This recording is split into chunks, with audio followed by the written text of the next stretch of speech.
let me illustrate something for you by taking a look at this graph. This graph shows that you and all of us have a certain genetic potential for health indicated by the space under the curve. On the left, as the y-axis, we've got health. On the x-axis, we've got age. Something to keep in mind here is that 0% health is not alive. So this graph represents health potential from birth until death. Generally, a person has their highest potential in their mid to late 20s, and then at the end of life, things tend to drop off rather quickly. But the cool thing to note here is that you have a tremendous amount of potential even in your later years. And if you want to avoid all those normal pitfalls of aging, you should make it your mission to access as much of that space under the curve as possible. So for a person who does live a very healthy life, they may have a curve that looks something like this.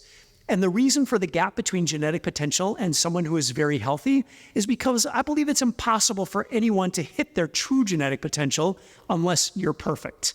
Are you perfect? Because I know I'm not perfect. Now, let's contrast that with a normal curve by today's standards. And I call this the alligator curve. It represents someone who has lived a mostly unhealthy life and who may have spent the last 10 to 20 years in a nursing home being cared for by others, and not really living, if you ask me.